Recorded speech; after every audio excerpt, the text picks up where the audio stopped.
Is Donkey Kong Bananza an absolute 10 out of 10, or is it one of the most overhyped games of all time because the Switch 2 does not have a catalog? Hi everybody, Jake, your resident content cowboy here. This is my way too early review of Donkey Kong Bananza. And the reason I call it a way too early review, by the way, is because I played about 7 hours of Donkey Kong Bananza. I certainly haven't beaten the entire game, even though, spoiler alert, I do think I may do that. You know, the interesting thing about Bananza is it is released onto a console with absolutely nothing going on, but that doesn't take away from the fact that Donkey Kong Bananza is fully amazing. And to get away from saying the entire title, from now on I'll be calling it DK Ban. So DK Ban, here we go. Wow, I feel very Dane Cook with that.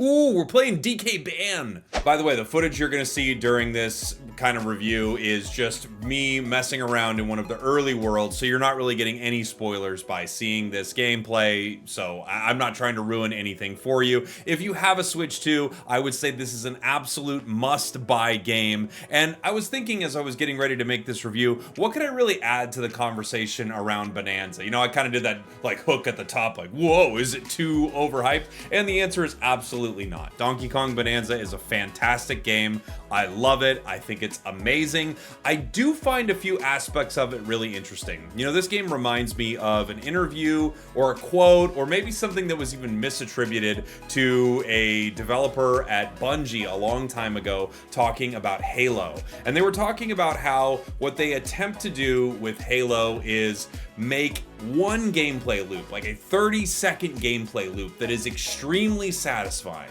And if they can nail that gameplay loop, they can find multiple opportunities to bring that into a game. And in fact, if it's really good, that loop can sort of expand. Now I'm expanding on the quote entirely. That is maybe not even right. Now that gameplay loop can expand over and over again, and maybe you've made yourself a really good level or a really good game or a really good form of combat for something, right? Donkey Kong Bananza, I think, is a perfect example of that. I also think Donkey Kong Bananza is a perfect example of us needing something mindless, which I'll talk about in a moment, because I do think Donkey Kong Bananza is fantastic, and I also think Donkey Kong Bananza is the least nutritious, fantastic game that I have played in a very, very long time. Back to the gameplay loop, because it does tie in all together here. The gameplay loop is phenomenal, which is you can smash everything around you. And of course, like any game, you start by just being able to do the thing, and then they add more and more things on top of that that restrict you and require you to do the thing in a more interesting or more complex way, right? Like every game sort of sets this up. You start out in like Spider-Man, the recent Spider-Man games, you're like, oh man, I'm the best. I can do everything I want. And then there's an enemy that comes in and is like, you can't kick us from the air, Spider-Man. Now you have to fight us in a different way, right?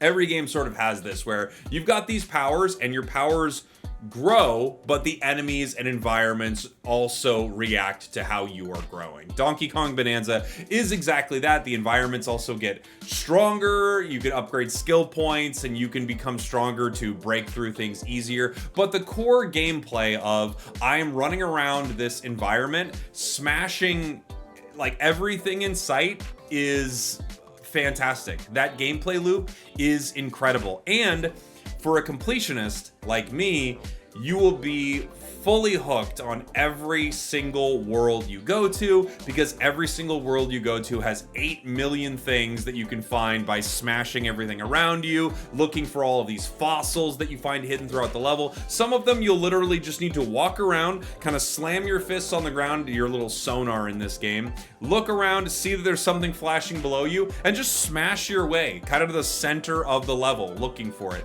Other times you won't know exactly where these things are, and you'll be smashing through the level anyway, finding chests, and in some of these chests they will give you little maps to find these collectibles. For a person like me, again, a completionist, this is so unbelievably satisfying, but also like an unbelievable time waster. Every like you're scouring every single environment, looking for every single nook and cranny, trying to find every single fossil and every single banana that when you open up it goes, ooh, banana. And by the way, I have to say, that is extremely satisfying as well. Like, I love the ooh banana sound, and they were right. That's exactly what I want when I get a banana.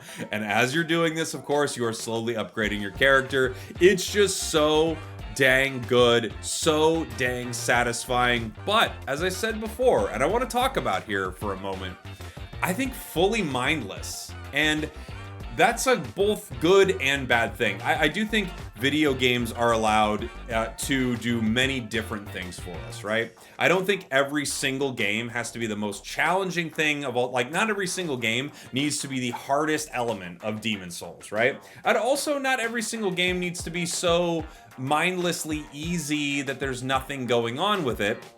However, I do really enjoy that games can be a lot of things to a lot of different people. We've all seen that Jim Halpert meme online where he's like, games don't need to be hard because games are supposed to be fun and relaxing. And he's kind of smirking like he always does in the show. That's not true. Games don't need to be fun and relaxing. Games can be an absolute stressful nightmare, and that can be the reason that a game is really good.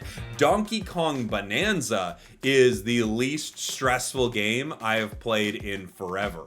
I feel like you are barely pushed, and again, I'm only 7 hours in, so maybe at the end of the game people are like, no, it's actually nightmare hell mode as this game goes on, but I don't think that's what they're giving you with Bonanza. I don't think the game is asking much of you. They're kind of asking you to scroll on your phone as a video game. And for the era that we are in, the way that we interact with technology and the way that we interact with gaming, I feel like this is the perfect, like, shut off your brain a little bit and enjoy fun, colorful thing. And some things try to do that and they don't nail it at all, right? You could do this really poorly and it's just not very fun. There's nothing really going on. This game has, I think, the exact amount of skill expression and puzzle solving that you need to make you feel just a little bit smart. You're not smart playing Donkey Kong Bonanza. It's so easy. It's so simple. Maybe it gets a little harder. I really, really doubt it. But what it is giving you is just this little tickle of the brain going, hey buddy, you did it. You smashed through the thing. Oh my gosh. Where was the banana? It was just around the other side. What are you, some sort of brilliant genius going just around the other side? Like, it is fully giving you that all of the time. And I think there could be some arguments made that this game is maybe not that good because it feels like that. Like, I'm trying to explain why it's sort of basic, easy, simple, but also not bad. And it's kind of hard, except to say it's not bad. It's really, really fun. It's really well done. The feeling of like just punching your way through an entire huge section of the environment just for the sake of it is awesome. The ability to move around the map and like, hey, I'm gonna head into this like little puzzle room right here, and each one sort of presents a different dynamic on something they've taught you in the game. It's just really, really dang good, really well done, but also it's scrolling through TikTok at times. It's not asking that much of you.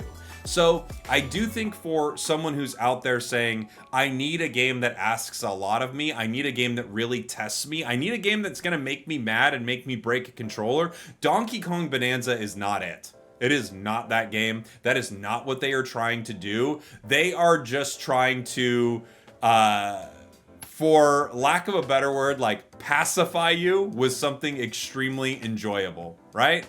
Every year at the Oscars, they like line up all of these movies that I feel like they love to show off movies that are like really challenging the audience, making you think in different ways, some beautiful stories and things like that. They don't as often, bring up a movie and go, Endgame. Endgame was one of the most enjoyable cinematic experiences that I think we've had in my lifetime. And I'm not saying that Endgame is as good as The Wolf of Wall Street or something like that, But that moment when, you know, Captain America starts here, sorry, this is a spoiler for Endgame, starts hearing, you know, the rest of the Avengers in his ear, and he says, on your left, and they're moving through portals. That is so unbelievably fun, satisfying, and it's not asking a lot of you. It's asking you to be hyped and have a great time. That's what Donkey Kong Bonanza is doing. It's asking you to be hyped and have a good time. And I think they absolutely nail it. Thanks for watching. Thanks for listening. I love you. I'll see y'all next time. We did it.